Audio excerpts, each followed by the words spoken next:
maaso tunule waggulu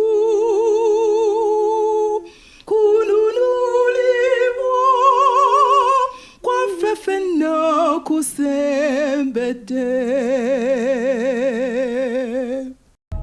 Program Manya Ebiro teweetaaga kugisubwa. Tuula tuyige. Tuula tuyige. Omwagalwa ow'omuwendo ampuliriza n'awantunuulidde. Njagala okukulamusa ate mu ngeri y'enjawulo. Mukama nga mulungi. Weebale okuwaayo obudde bwo n'oba nga wettanira okutunuulira n'okuwuliriza n'okuyiga byonna ebitambulira mu pulogulaamu eno ey'okutegeera ebiro. Tewali kisinga kubeera kikulu nga kutegeera biro by'otuuseemu ne wabeera mukazi. Kyakabi nnyo okubanga olubuto olukuzaala lulaba n'atuuka ne ku ssaawa esembayo ey'okuzaala omwana. Naye nga nnappi taziteekateekanga. Tateekateekanga bugoye bwa mwana. Naye n'abeera nga naye yennyini ali ku ttale ali mu mirimu gye. Ebisa ne bitandikira okugamba ng'alabika ng'ataamanya nti mu kiseera bwe kiti asemberedde okuzaala. Bassebo ne bannyabo gwe mwami n'omukyala ntunuulidde naawe ampuliriza waliwo ekijja. Kibindabinda Yesu Kristo eyatandika omulimu omulungi ku nsi kuno asemberedde okugumaliriza. Enkomerero y'ensi eno esemberedde okutuuka. Oba oyagala oba tuyagala. Kino tekyetaaga kuteesebwako paaliyamenti ya nsi. Si United Nations yerina okusalawo ba Yesu ajja oba tajja. Wuliriza, kino eggulu lyakiteesaako dda. Mission ey'okulokola nze naawe tuve ku nsi eno ey'ekibi eyakolimirwa. Olukiiko lwakiteesaako dda ne lusindika Yesu Kristo n'akola mission eyasooka n'afa ku musaalaba n'azikibwa n'azuukira n'agamba nti ngenze kubateekerateekera kifo era obanga ngenda kubateekerateekera kifo ndikomawo ne mbatwala nzeyo gye ndi nammwe mubeereeyo. Ge mawulire ag'essanyu ge njagala okuwa. Y'ensonga lwaki Omu-Adventist wendi omulindirizi, I'm a second Adventist waiting for the soon coming of the Lord Jesus Christ. Nolwekyo ebigambo nga bino bye njagala okukwanjulira mu bubaka nga buno bikuteekateeka buteesiteesi. Byongera ssuubi mu bulamu bwo. Bikuzuukusa gw'abadde aweddemu amaanyi. Gw'abadde akyali mu bino na bino, okyali mu byansi ogoba bino na biri. Wake up. There is something coming very soon. Richard Kasumba, omuweereza w'enjiri ya Kristo, nze nkulamusaako n'okukwanizaako mu pulogulaamu eno. Sinzira wali mu Restack Foundation okutuusaako obubaka nga buno. Obubaka obw'obunabbi. Obunabbi obulabula. Obunabbi obuzuukusa. Don't pack by your religion. Don't pack by your sin. Don't pack by your husband. Don't pack on anything. Simbula tugenda maaso. Weewumbeke nange tusabe. Katonda waffe omwagala omulungi ow'ekisa ogulumiza ow'ekitiibwa. Jangu oyogere eri obulamu bwaffe. Kwata ku bulamu bw'omusajja oyo n'omukazi oyo. Ku makamwa kange Mukama nga njogera ebigambo nga bino ebyebuziba, ebijjudde obuzito, ebijjudde amakulu. Manyi ng'ebigambo nga bino biyinza okunyiza omu oba omulala. Naye Mukama kwata ku bwongo bwe, kyusa entegeera ye, azuukuka ategere nti ebigambo bino Mukama bitubikkulidde, bituzuukuse, bituteeketeekera obwakabaka bwo. Beera amu naffe nga tuyige mu kiseera kino ku bwa Yesu Kristo Mukama waffe. Amiina. Tweyongera kugenda maaso n'okutaganjula akayembe oba ejjembe eryali erikanufu okusinga amayembe amalala. Gwe yakaneegattako ebigambo bino bye njigiriza mbisimbula mu Danyeri essula y'omusanvu olunyiriri lwa 25 lwe tugezaako okutaganjula nga tulabawo ejjembe buyite obwakabaka, buyite obukulembeze obwatandikira e Ruumi.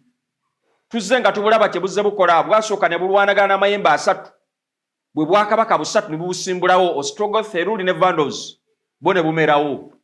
Twetegereza obwakabaka buno, obukulembeze buno nga bwalina amaaso ng'ag'omuntu, bwalina n'akamwa akoogera ebigambo ebikulu. Twamala okulaba ebigambo bino ebikulu kye bitegeeza kwe ebigambo eby'obuvoozi, words of blasphemy. Twalaba nga obukulembeze buno bw'ekkanisa eyatandikira e Ruumi bwasalawo okujolonga Katonda, bweddiza obuyinza bwa Katonda, okusonyiwa ebibi. Can you imagine? N'okukyusa mu kigambo kya Katonda, n'okwagala okutwala entebe ya Katonda, to be worshipped. Ejjembe lino lizze nga likola, era tujja kuliraba mu maaso eyo mu kitabo kya kubikkulirwa, ng'ate Mukama ayongera okulyanjuliriza ddala mu bugazi bwalyo. Nga tekyaliita na jjembe, mu maaso ajja kutuuka aliita ensolo. ajja kutuuka mu maaso eyo aguyita omukazi omwenzi naye ng'ayogera ku sisitimu y'emu bwe bukulembeze bwe bumu obuzze nga bukola naye nga amaanyi agali mabagaabo kunakuwaza maanyi ga Sataani. Bassebo, Sitaani simuwaana naye we are dealing with a deadly foreign angel. Musajja gwe, mukazi gwe, obanga tokimanyi, Setaani tomulabangako. Naye Setaani ye kabaka w'ensi eno. Bayibuli wegamba. Yesu yamulangira n'agamba nti nze ngenze. Naye kabaka w'ensi eno ajja. Ng'ayogera ku Setaani nti agenda kucunya, agenda kola kyonna ekisoboka. Era Yesu Kristo bwe yali ng'alangirira, yalangirira ku bannabbi b'obulimba n'abalaga emirundi ng'esatu egidiringana mu kitabo kya Matayo essula ya 24 ng'akulaga nti naye nga bw'aga nti bannabbi ba bulimba ani kitaawe w'obulimba?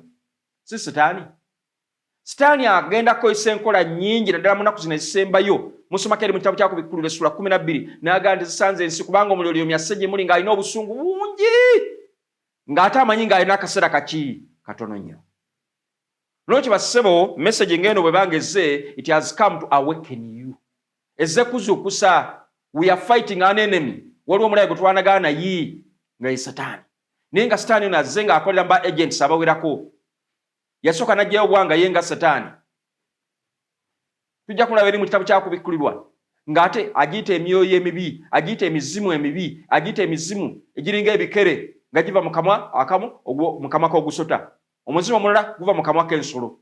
Omuzimu omulala guva mu kamwa ka nnabbi w'obulimba. All those are different ways of how the devil is going to operate, more especially in these last days. Ezo nankola satu ezikyasinza okubeera ez'essimba Setaani zagenda okuyitamu ng'akola. N'okyo mukwano gwange ebigambo nga bino byenkwanjulira byenkuletera Mukama yabiragula bukyali. Tweteeketeeke era kivulanga eri Matayo aga nti mweteekete kuba ekiseera omwana wa Katonda mwajjira tetukimanyi. But we must be sober. We must be ready. Nagenda maaso n'enjigiriza bw'ayigganya abatukuvu oyo ali waggulu ennyo. Twakiraba engeri gy'ayigganyamu abatukuvu ba Katonda. Many souls were persecuted to death simply because of the truth revealed in the Bible. Naye nga banyeredde ku mazima agali mu kigambo kya Katonda. Twayanjula katono nnyo ku kigambo ekiddako nti alirowooza okuwanyisa ebiseera. Twalaba nga omulamu omukulu mu kikolwa kino bwe bukulembeze bw'ekkanisa y'e Ruumi buyita obwa Paapa okulaba nga bukyusa Sabbiiti ya Katonda okugijja ku Saturday okugizza ku Sunday. Olw'okunoonya obwegafu ne Roma kiyite okukkiriranya compromising. Omulabiriza amanyiddwa nga Sylvester yali omukulembeze w'ekkanisa y'e Ruumi. Yalangirira mu AD 321 nga Sabbiiti bwe yali agizizza ku Sunday. Basobole okufaanana n'Abaroma. Abaroma they were Sunday worshippers. Basinzirizanga ku Sunday mbukafiiri bwabwe naye nga basinza ki? Basinza Katonda waabwe enjuba. Enjuba gye mulaba waggulu awo ezzenga esinzibwa. Omanyi ka Setaani kabi nnyo. Enjuba yasinzibwa ne Bayibuli nekiruviiringa bw'onoosoma eri mu Ezekiel essula y'omunaana nga Setaani afubye okugetaageta obwongo bw'abantu n'abayivu n'abategeera n'abasomye naye ne babaera nga ababuzaabuzizza. And that's how they came to adopt Sunday. The word Sunday comes from towards sunny day. Lunaku lwaki? Lwa njuba. Kati Ruumi enkafiiri yali yamala okwadoptinga Sunday worship. Kati nkuwa ku byafaayo. Kakati ekkanisa eno bw'emala okugwa eyali Apostolic Church eri ekkanisa y'abatume kati egudde okuva mu kyasa ekisooka kakati awo n'egenda ng'etandika okunafuwa. Bw'egenda enafuwa kaakano obukulembeze bwayo n'omukulembeze omukulu yali omusaale mu kuwaanyisa ekigambo kino oba okukyusa ekiseera yali Sylvester. Biseera nga tabanaa kumuyita Papa nga mulabirizi Bishop. Yalangirira mu AD 321 Sabbiiti nga bw'agizza ku Sunday basobole okufaanagana n'Abaroma. Anti Abaroma baali basinza Katonda waabwe bayita ani? Njuba ku lunaku lwa Sunday. Ate nga tebaagala kudda ku Sabbiiti entuufu eya Saturday. Lwaki? Kubanga baali tebaagala kufaana Bayudaaya. Era nga balina enjogera yaabwe egamba nti we cannot Judaize. In other words, we can't worship on the same day like the Jews. Jukira Abayudaaya baali batulugunyizibwa Abaroma. Abaroma kugamba be bali waggulu. Kati nga twasobola kugoberera kadini k'Abayudaaya. Abayudaaya bakuuma Ssabbiiti eya Saturday. Senga Ssabbiiti ya Katonda y'amazima gyateekawo. Era nga yaffe ffenna Abakristaayo gye tulina okutambuliramu kubanga Katonda ali omubasibo takyuka. Era takyusanga ku Ssabbiiti. Era ekyo tokirootanga nako. Mu birooto by'oloota, loota birala. Katonda asigala y'omu, jjo ne leero abeera bumu. Bwentyo bw'esomere mu kitabo kya Bebulaniya essula 13:8. Katonda ono bassebo bw'atyo bwe yateesa n'agala Ssabbiiti ebeewo ku lunaku olw'omusanvu. Aza essiiru nti kati okutondebwa kw'ensi kuwedde. Kaakati laba bano obukaafiiri buno sigenda kuwa historia yaabwo Sande ne gyetya kubanga yaviira ddala eri mu Babilooni. Abasajja Banimuloodi ebyafaayo bono bo byagadde nja kubikuwa olunaku olulala. Kaakati Sylvester agizaala enkola empya okulaba nga agoberera oba asimba ku musingi we gumu n'Abaroma. We cannot Judaize. So what? We adopt Sunday. Ne bagenda maaso naki ne Sunday. Mu kitabo ekimanyiddwa nga Faith of Our Fathers ekyawandiikibwa mu Katuliki omu amanyiddwa nga Cardinal Gibbons akakasa ensonga eno ey'okukyusa Ssabbiiti okugizza ku lunaku lwa Sande agamba atya, njagala kusomera ebigambo bino. Aga nti obubiinabiina obw'abakkiriza obukuuma Sande baana b'Abukatuliki abeewaggula naye nga balimu omusaayi gw'Obukatuliki. Kitegeeza ki? Sande ya Bukatuliki. Ojja kumbuuza nti baagijjawa ye baagyetandikirawo. Nga bagyetandikirawo batya? Kuyita mu Basilvesita abo bonna betwogeddeko nga baagala okutambuliramu okussa ekimu n'obukulembeze bw'ekkanisa y'e Ruumi. Kaakati awo we batandikira. Kaakati omukadino kyava agamba nti obubiinabiina, these religious sects obw'abakkiriza obukuuma Sande wonna w'omanyi nga basinza ku lunaku lwa Sande baana ba Bukatuliki naye nga beewaggula ne bava ku Bukatuliki naye nga balimu omusaayi gw'obuki. Gwayita omusaayi gw'Obukatuliki gwe guki? Like worshiping on Sunday. Hello? Ayongera n'agamba nti Ekereziya ye yakyusa Ssabbiiti olw'obuyinza bwayo. Can you imagine? Aliyogera ebigambo eby'obuvuuzi kwoyo ali waggulu ennyo. Buyinza bwayo, tolowooza nti buno buyinza bwa Katonda. Ekereziya ye yakyusa Ssabbiiti olw'obuyinza bwayo era enzikiriza ezigamba nti zigoberera Bayibuli yokka gamba ng'Abaprotestant kye kiseera ziddeyo ku Ssabbiiti eya Saturday. Sande y'Abakatuliki bokka. Mu Luganda tugamba nti akutemyako oyagala wambazzi. Ebigambo ng'ebyo nga bisomeddwa mu kitabo kiramba ekyawandiikibwa Kalidinaali Mulamba akugambye Sande y'Abakatuliki bokka. Ate naawe Omukatuliki saagala weeyibaale nti Sande nolwekyo yaffe. Tulina okunoonyereza ennono yaayo evaawa. Namaze dda okugikulaga. Tebeerangako mu Bayibuli Sande. Sande yatandikibwawo bukaafiiri eri mu Babulooni mu biseera bya Nimuloodi. Nejjanga eranda paka lwetuka mu Ruumi. Ng'enjuba eyo bagisinza lwaki? Kubanga Katonda Nimuloodi yali atuuse ekiseera kanti ku byafaayo bino tegere bulungi. Nimuloodi yali afuuse Katonda asinzibwa. Musomako eri mu kitabo kya Lubereberye essula ya 10 gy'ojja okumusanga olunyolo 8 gyetandikira okulaba Nimuloodi. Nimuloodi bw'afa ensi yawotookerera. Laba mukazi we Semiramisi bwe yalekawo bw'afuna olubuto n'alimba ensi nti abba teyafiira ddala wabula yagenda mu njuba omwoyo gwe gwavuddeyo ne gunzikako n'enfuna olubuto. Byonna ebifongolosi ne bikkiriza. Era ne batwalaaga obwo bulimba. People from then started worshiping the sun. Ne batandika okusinza ki? Enjuba. Until the time lwe basalawo ne munaku ezaawiki ne basalawo bagamba nti no luno lunaku Abaruuma kakati bagenda bazituuma amannya gaazo. Olunaku lwa njuba, olunaku lw'omwezi, olunaku lwaki, kati basalawo neno Saturday bagituuma bagisinzaako Satani okulanga bagita Saturday. So that is Thursday. Friggers yaliwa Friday. Gamba nga balina bakatonda baabwe bagenda basinza omanyi obukaafiiri kankutegeeze buli mwabeerako byasamiranga bolaano mu Buganda. Bano ba mayembe, bano ba mandu azifaana zitya, bano ba lubaale, bano ba biteega, bano baaki simanyi lubaale biki ebyo bena mayembe. Gamba buli omu alina gy'agendera. Kati nakino bwe kyalina ekitandikira ng'ekyokusaaga. Kati President Sylvester mu kwekkiriranya n'okwagala okutambuliramu n'Abaroma. That's how they came to adopt Sunday worship. Ne basalawo bagoberere eky'Abaroma. N'ekyo Ekereziya bw'egamba nti lunaku lwayo naye nga luli ku musingi gwa bukaafiiri. obukafiri obwawa obweroma kuba ne kanisa gyetandikira. Yesu lwanyini Katonda azze nga alyogerako ng'ejjembe. Ejjembe liri ku nsolo, nsolo ki? Yeroma. Ejjembe ne likola litya? Ne liwanyisa ekigambo kya Katonda, ne ligganya abatukuvu ba Katonda, ne lyogera ebigambo eby'obuvuzi kwani? Ku Katonda, kubanga biri mu Bayibuli. Yesu lwaki basisiba ne banyabo? Mbireeta kati gy'oli. Si kuvumirira ddiini, si kulwanagana naawe, wabula kuzibula maaso. Nti oyinza okuba nga olina w'opaakinze, ng'oli mumativu mu kintu ekyo, naye ng'opaakinze ku nnono ya bukafiiri. Kino nina okukyogera mukwano gwawe kubanga nkwagala. Ennungu wekaliriza ekisa, tewona. Ebbobo olinyiganyiga ng'onyiganyiga ku ngulu, terijja kuwona, amasira gasigalamu. Bassebo ne banyawo, gwe omwami n'omukyala ntunulira, bino ebigambo bye ndeeta gy'oli bassebo, bwa. Ne nina okuligogola, nina okulijjanjaba, nina okulinyiga, ndabike nga nkuwonya. Negomba okulaba nga tuyingira mu ggulu, ng'olokoleddwa musajja, kuba Katonda wo omwagala. Musajja awandiika Pawulo eri mu kitabo kya Luminaga nti balina okunyiikirira mu Katonda, balabika nga basinza, naye nga bambi kye basinza tebakitegeera. Nga tebali ku mulamwa.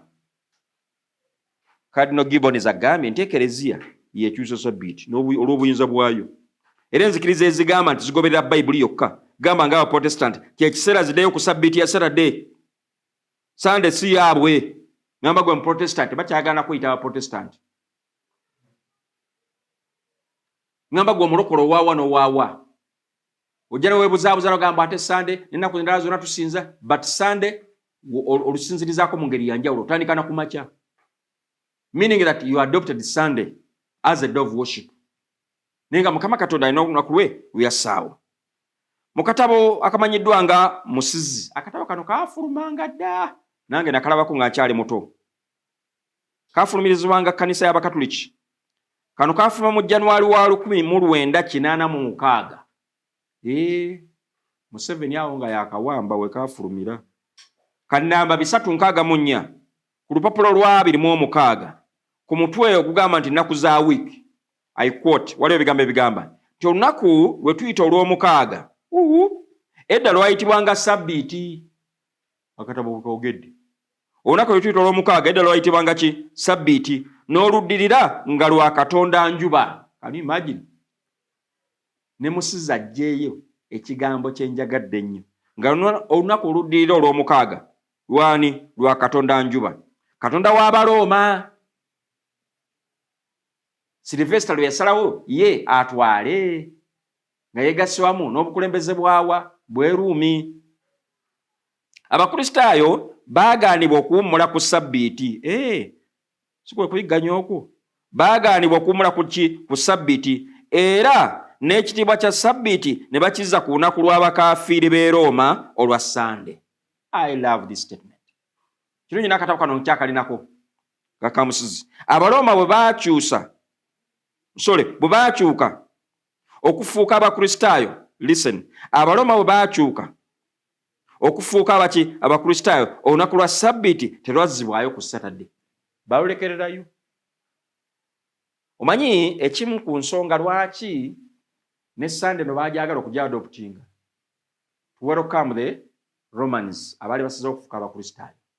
Kugamba babeere nga tebasanga ate buzibu kukyusa lunaku. Leave alone ensonga yaabwe gye balina nti we cannot Judaize, tusobola kugobera bya Kiyudaaya. Kati bafuuka Abakristaayo kyali kitegeeza Sabbiiti balina kudda ku eri ya Saturday, kubanga ate ya Kiyudaaya olubagitwalaga ya Kiyudaaya. Ate n'okubeera mu comfort zone tebajja kalubirizibwa. Let's go ahead with the Sunday, after all it is just a day. Omanya abantu bateboogera just a day, lunaku bunaku. Gwe Katonda is particular. Gwe oluyita buyisi just a day. Naye abavubuka ennaku zino baitera okuwuliriza ng'omuvubuka wa myaka 25 wasa omukazi wa myaka 5 n'agamba mbu age is just a number. Gwe tebamala gawoza mbu just a number. That number matter a lot. Gwe kyoyitanga just bw'okifuula just eyo nkola ya Sitaani. Olunaku obunaku okuba okunyika obunyisi gw'okirabanga ekyokusaga, but this is the plain truth from the Bible. Bible yeka nti eriyo omulala yenna ayinza kufiira ku musalaba, gweletayo omulala mbonaba naye muntu.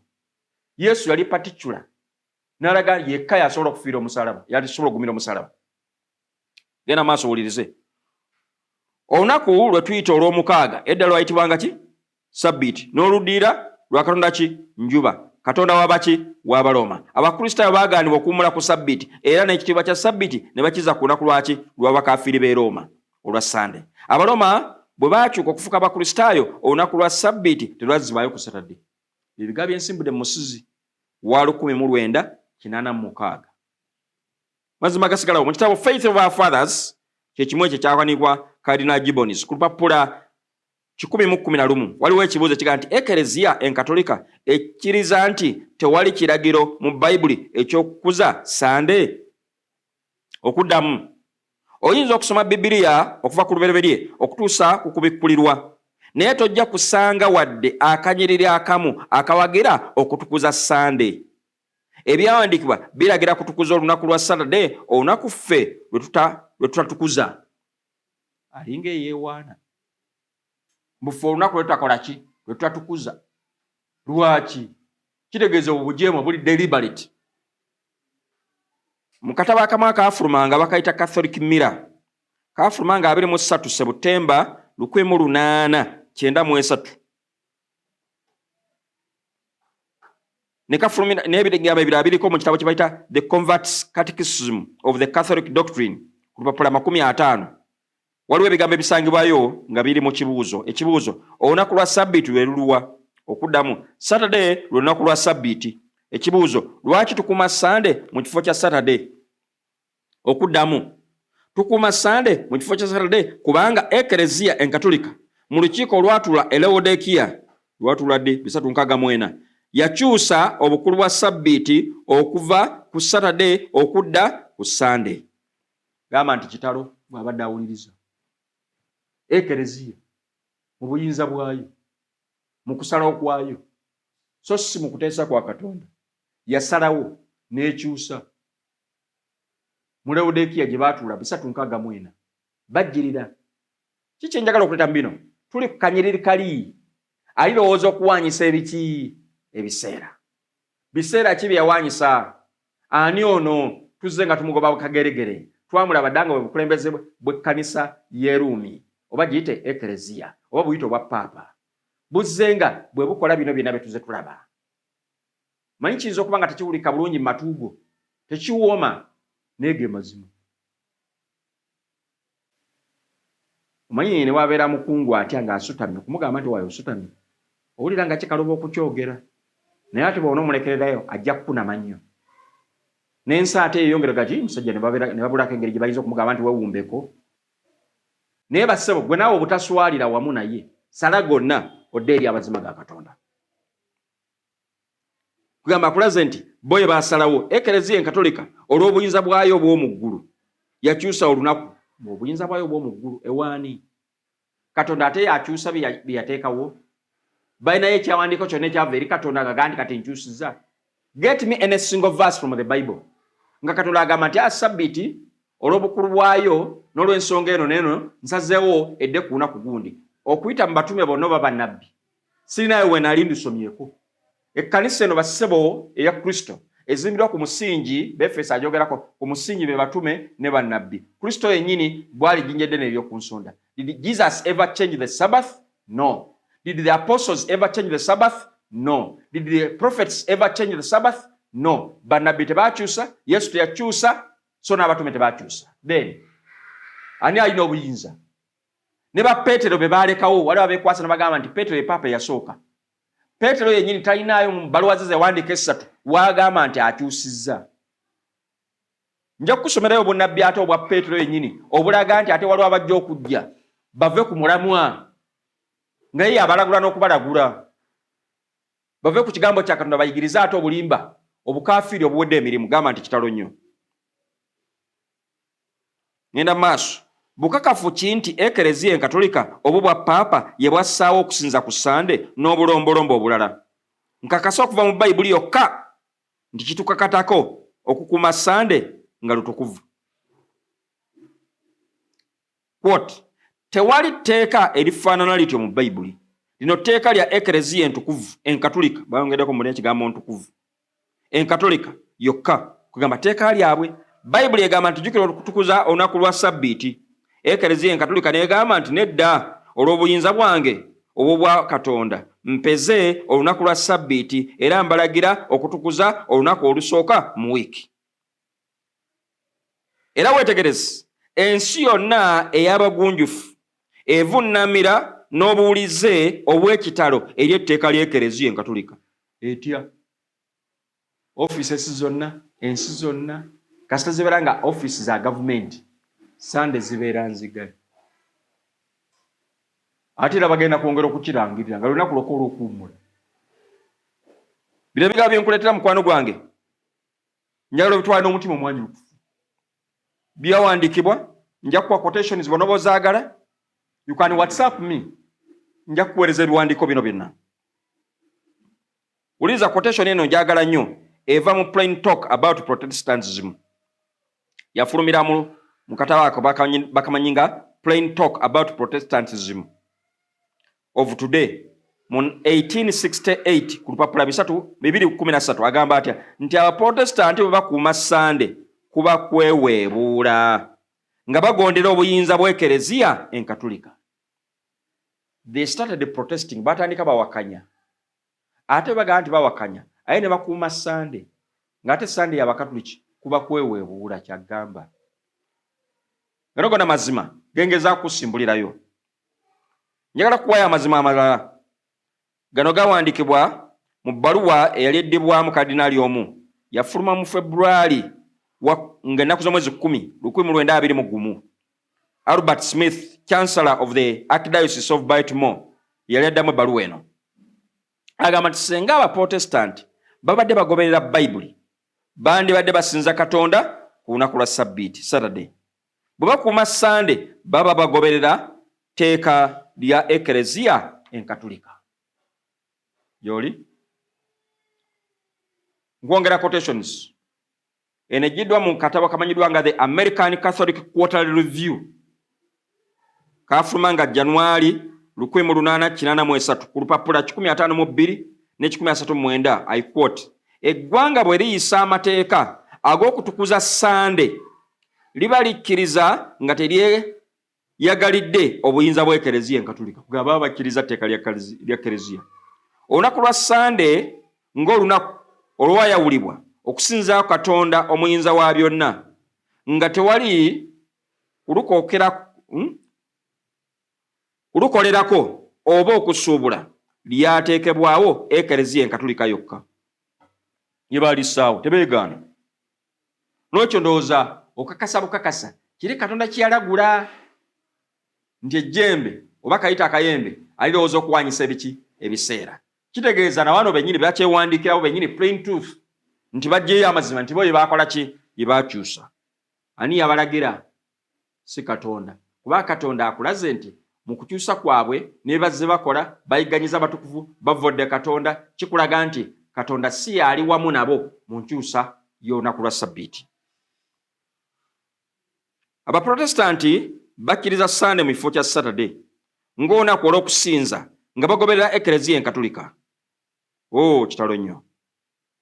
Kiyakyusa naye baba tebalowoozezza nti bwe bakuuma Sande baba bakkiririza mu buyinza bw'omwogezi wa Ekereziya Papa. Bino byafulumira mu katabo akamanyiddwa nga Our Sunday Visitor aka February naku z'omwezi nga 5, 1905.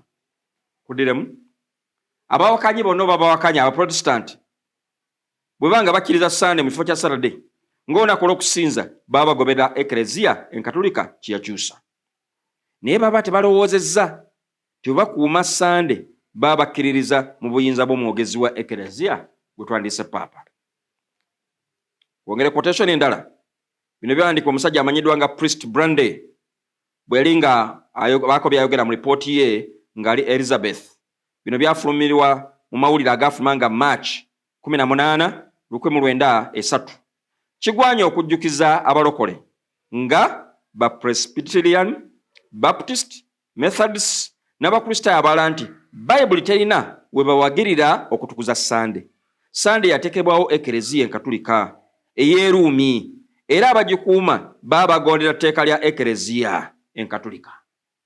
Gwe mulokole gwe oba oli wa Presbyterian, Baptist, Methodist, yogera kyonna Pentecostal wawa no wawa, as long as you are worshiping on Sunday, be assured you are following the dogma of the Catholic Church.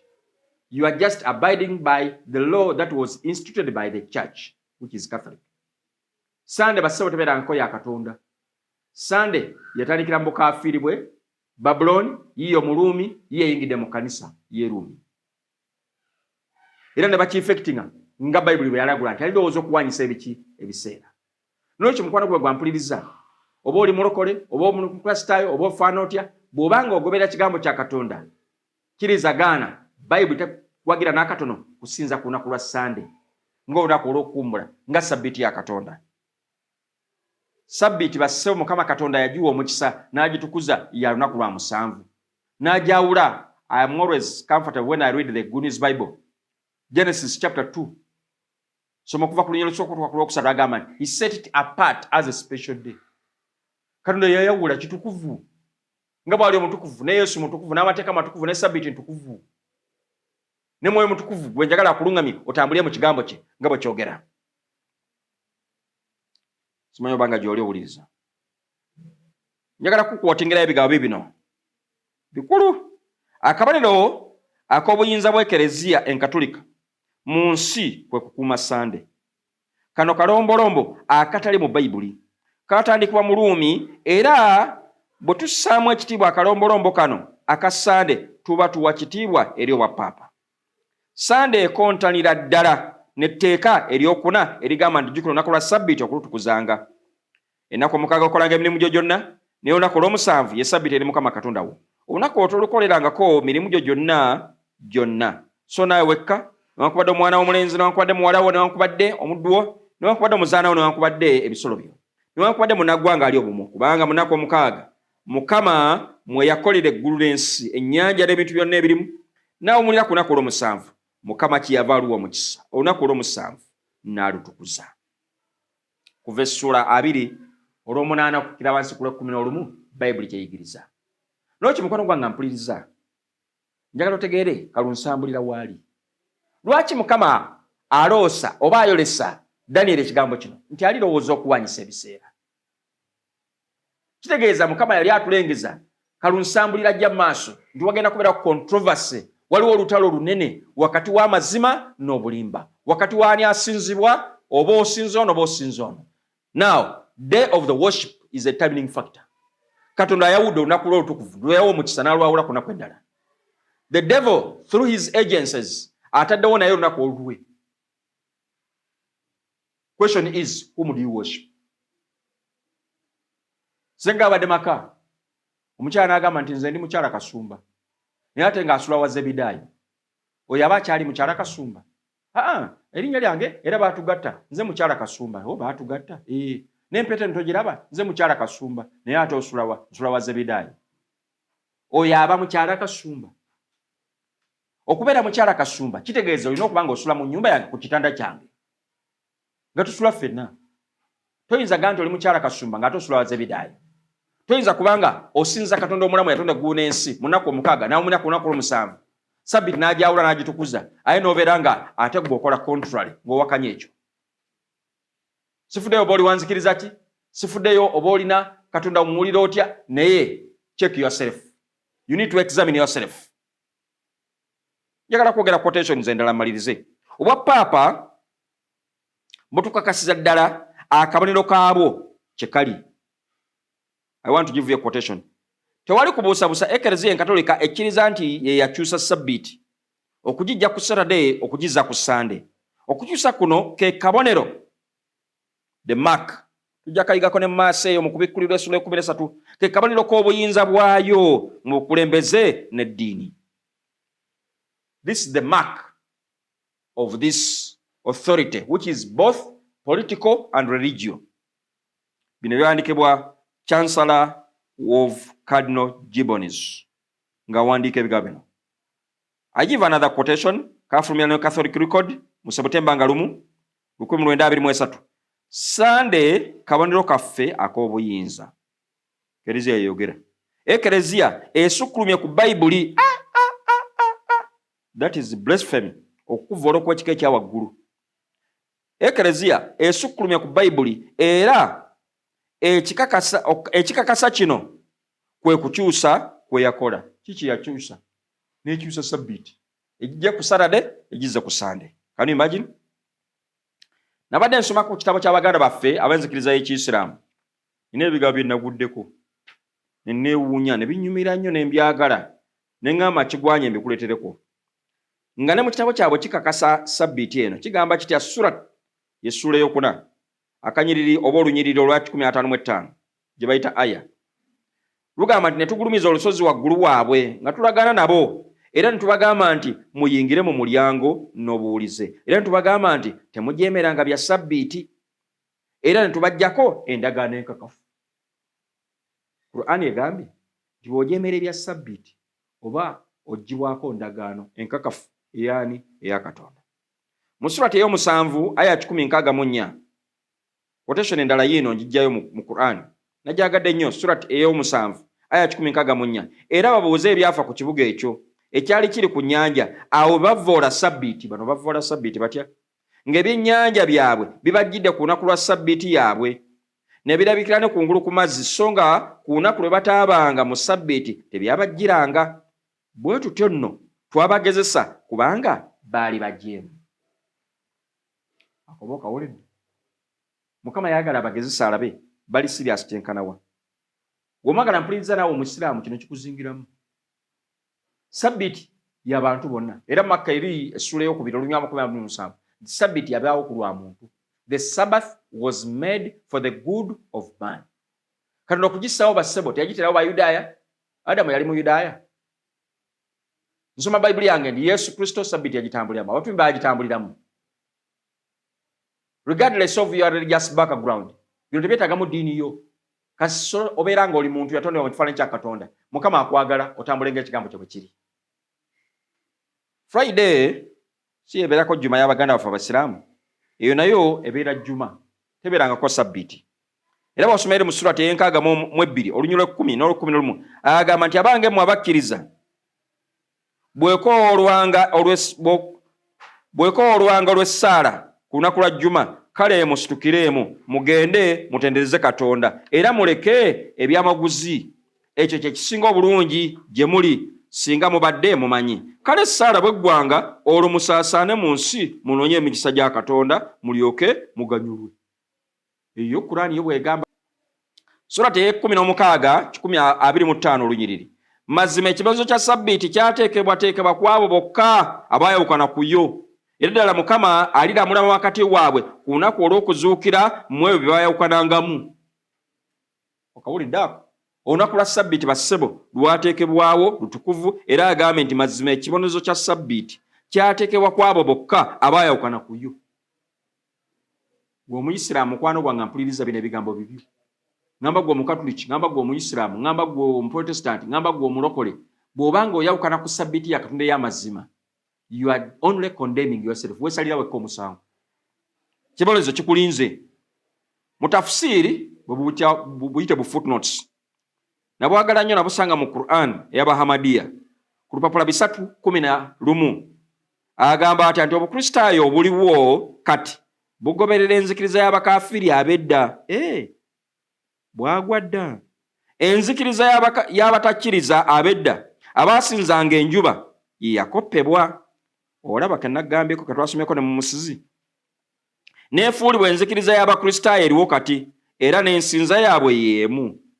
Neeyo abakristaayo abamu kati gye bakozesa. Bw'ogenda ku lupapula lwerimu mu kitabo ekyo Qur'ani footnote wendi wansi ku lupapula 3:12 agamba naye beekangabiriza bwekangabiriza kubanga bonna bamanyi nti eddiini ya Mithra Katonda njuba yasooka y'abakristaayo.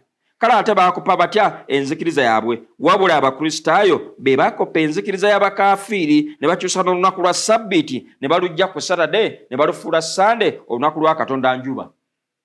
Tanywezeza ebigambo musizi byayogedde. Lwaki ebyo nabikuletera? Ndese quotation zino zonna okuwa omusingi, okuwa background, okulaga nti bassebo Katonda byalagula 1 waliwo ababituukiriza. 2 n'ababituukiriza ye kkanisa y'e Ruumi giyite obwa Paapa. yibwasala obutuukiriza ebigambo nga bino. Ku lupapula nkyali mu kitabo kino, I love this text. Mu lupapula 3:13 mu kitabo kye kimu Qur'ani y'Abahamadiya agamba nti ate n'abagoberezi balemeddwa okutegeeza abantu baabwe nti olunaku oluno lwateekebwawo lwa kusikiriza bakaafiiri, baluwa Abeeroma, kuyingira mu ddiini yaffe, okuggyako mpozi aba Seventh Day bo balugaanira ddala era bo bakimanyi era bakitegeeza n'abagoberezi baabwe era bo ne Sabbiiti bakwata lunaku lwa Saturday so si Sunday. Kikubira amiina oba kikola amakulu gy'oli. Ge maanyi ago bwe buvumu buno y'ensonga lwaki ndi wano nkuyigiriza amazima gano. Mulitegeera amazima n'amazima gali bafuula ab'eddembe.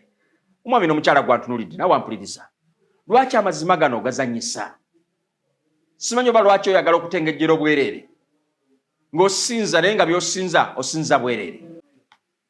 Nina olunyiriri lw'ensoma mu kitabo kya Makkowa n'essula ey'omusanvu n'olunyiriri era lwa musanvu. Buli lw'ensoma olunyiriri luno lulina kinene kye lwagala okuleeta mu birowoozo byange naye bwe njagala otwale. Lugamba ti naye bansinziza bwereere. Bano basinza, yes, naye bansinza buki? Bwereere. They worship me but in vain. Bwe bayigiriza amateeka g'abantu nga bye by'okukwata. Olw'omunaana, muleka etteeka lya Katonda ne mukwata obulombolombo bw'abantu. Yayongerako n'olw'omwenda n'abagamba nti mugaanira ddala bulungi etteeka lya Katonda era mukwate obulombolombo bwammwe. Kitalo nnyo. Sande bulombolombo si tteeka lya Katonda. These are just traditions. Nolwekyo mukwano gwange mpuliriza, njagala kuwunzika lesoni ya leero. Alirowooza okuwaanyisa ebiseera. Tukirabye ng'ebiseera Sitaani bye yasalawo awaanyise ng'amanyi nti bw'akwata ku Sabbiiti ya Katonda aba akutte ku ssiiru, aba akutte ku nvumbo ey'obutonzi ey'obwakatonda. Nakulaga era nja kwongera okukikulaga. Twera tugenda mu maaso awo ojja kukiraba. Alirowooza okuwaanyisa amateeka. Nja kutuukawo twongere okukigaziya ekigambo kino nga Sabbiiti Mukama Katonda yagiteekawo olw'ensonga. Naye Sitaani akoze kyonna ekisoboka okulaba ng'ajungulula ekitiibwa kyayo, okulaba ng'ayita mu kayembe kano, ayita mu kulembeza obufaananga buno, okulaba nga ajungulula enteekateeka ya Katonda. Naye gwe omwami n'omukyala mpuliriza nawe wantunulidde, ngamba gwe omuvubuka, wake up. Kino kye kiseera mukwano gwange mpuliriza okuzuukuka okudda ku kigambo kya Katonda. Musajja awandiise Isaaya mu nnabbi essula 8:20 tudde eri amateeka n'obujulirwa obanga teboogeranga ekigambo ekyo bwe kiri mazima obudde tebugenda kubakeerera. Lwaki gwe tozuuka olwaleero? Lwaki ebigambo nga bino tobirowoozaako n'obifumitirizaako? Njagala kusabira wamu naawe Mukama akwate ku bulamu bwo, akukyuse mu ntegerayo ne mu ndowooza yo. Saagala olowooleze nnyo mu ddiini, saagala olowooleze nnyo mu bakulembeze, kubanga bangi bazze nga beerimbise mu kifaananyi ky'endiga naye nga gy'emisege gisikula. Yesu yabalagula ti bangi bagenda kujja gye muli nga bambadde ebyambalo nga balaba ng'endiga naye nga misege. Soma eri Matayo 7. Mukwano gwange mpuliriza, si ddiini, si bakulembeze, naye katudde eri ekigambo kya Katonda nga mutunulira Yesu Kristo yekka mukulu w'okukkiriza kwammwe era omutuukiriza waako. Katunulira Yesu Kristo yekka. Ekigambo kye kitubeere ttabaaza tusobose okutambuza obulamu bwaffe. Njagala nnyo ebigambo bino byensomye bigambye nti n'abakulembeze balemeddwa. Kitegeeza n'abakulembeze basobola okumisiriddinga, balemeddwa okutegeeza abantu baabwe ekituufu n'olunaku lwa Sabbiiti olw'amazima olutuufu okuggyako aba Seventh Adventist era bo balulagira ddala. Kulaani eyongedde n'egamba nti baakyusa n'olunaku lwa Sabbiiti Saturday ne balufuula Sunday ne beefuula ba Katonda so nga nabo bamanyi nti Sabbiiti lunaku lwa Saturday. Mukama ansaba kukwateko. Oba ebigambo bino bisobola okunyikira mutima gwo, Mukama ansaba akikole okuyita Mwoyo Mutukuvu. Obulamu bwa bukyusi akukyayise obulimba wa Sataani akwagazise amazima ga Katonda. Tudde eri amateeka n'obujulirwa, katudde eri ekigambo kya Katonda, katudde eri ekigambo ekitukuvu. Tusinze Katonda mu mazima, tukirize Yesu Kristo omulokozi waffe. Omwoyo Mutukuvu atukulembere, tutambulire mu Sabbiiti entukuvu. Mukama ateeketeekera obwakabaka bwe ku bwa Yesu Kristo Mukama waffe. Mukama akubeere omukisa. Njagala kusaba mu naawe. Mukama Katonda nkwebazizza olw'ekigambo nga kino ekizze gye tuli kaakano. Mukama kiganye kiyingire mu bulamu bwaffe. Leka Omwoyo Mutukuvu akwate ku mutima gw'omuddu wo n'omuzaana wo. Waliwo omuddu wo amaliridde era asaziwo, ayagala atambule ng'ekigambo ekyo bwe kyogera, naye atya okusekererwa, atya okujeregebwa, bajja kumbala nga talina mugongo, ayagala nnyo eddiini naye Mukama mukyayise byonna ebyensi omwagalise ekigambo kyo. Tufukeko omwoyo omutukuvu. Leka ekigambo kyo Mukama kibukale mu mitima gyaffe. Gatubeerera amazima n'ettabaaza ebinatumulisiza n'okuteekateeka obwakabaka bwo. Otubeere ekitafu otwongereko omwoyo omutukuvu atuŋŋamenga bulijjo okutuusa emirembe lwe ginaggwaawo tuyingire obwakabaka bwo mu linnya lya Yesu Kristo Mukama waffe. Amiina. Mukama ansaba kunkumire. Sigadde Richard Kasumba kuva mu Restack Foundation. Simu yange 0774 433 135. 0774 433 135. Oba oyinza okukozesa ku WhatsApp 0759 527 177. 0759 527 177. Kama kunkumire beera bulungi. Bye bye. Bw'onobanga oyagadde waliwo n'ekitabo kino mu kifume mu Babuloni kijja kukuyamba nnyo. Osobola okukifuna nekikuyamba okweyongera okutegeera amazima. Come out of Babylon. Kiri mu Luganda ne mu Lungereza. Mukama akunkumire n'ekirala ky'ojja okubanga oyongera okuyigako ekitabo kino obunnabbi bw'ekiseera. Nakyo kijja kuyamba kubanga kirimu amazima ameekusifu, amazima ag'ebuziba ge weetaaga kakano. Mukama akunkumire beera bulungi. Bye bye.